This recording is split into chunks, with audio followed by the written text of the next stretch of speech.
Hey YouTube, Brent with these cichlids. So I was at one of the local pet stores today in Madison, and actually I'd went to a few pet stores, more specifically just looking at fish, but didn't really see anything. And then I came across one of them that had like a tank full of these black belt cichlids.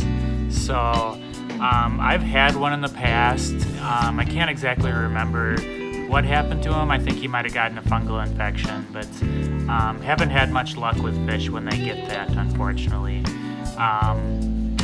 So I just wanted to pick another one up because I've seen pictures of them and they just get so beautiful. I hear that they are quite aggressive, but I haven't had too much of a problem with aggression in my fish, at least to the point where, you know, they can't get along. So I'm not going to worry too much about it. If it becomes a problem, then I will just have to address it at that point and find a tank to designate to himself. So at this point, I am quarantining him.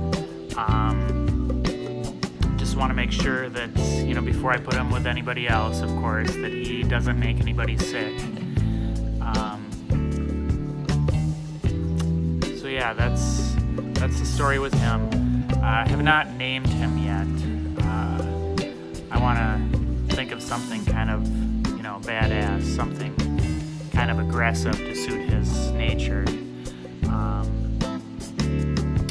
But I'm not even sure if it's a male or a female, and I don't even know how to tell with these guys at this point. So my girlfriend and I decided to name him, and it's a male's name, and if it turns out to be a female, we'll just do the female equivalent and vice versa.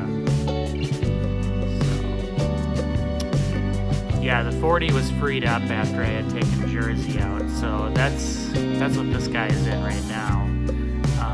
I had an extra hang-on back filter.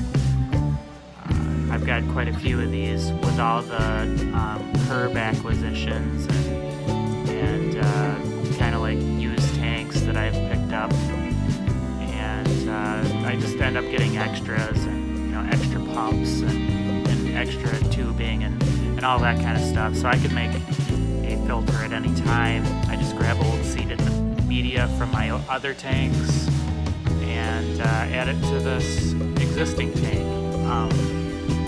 So this filter happened to have like a plastic cartridges, or a plastic cartridge with like grids that the water would pass through, and so I just took that out and I threw it in one of my other filters, and then I put a couple of pod scrubbies in front of the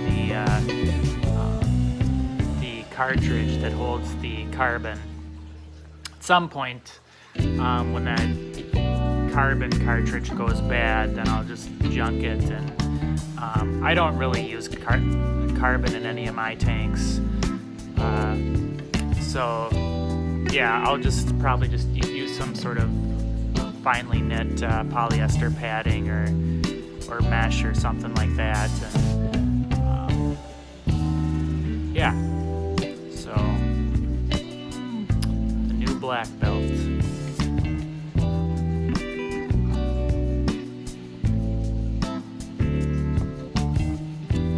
His tail has already got kind of a pinkish reddish hue, and there's a stripe on him. I don't know if that's something that just will kind of go away and then come back, or if it's just something they always have and then they get more pronounced.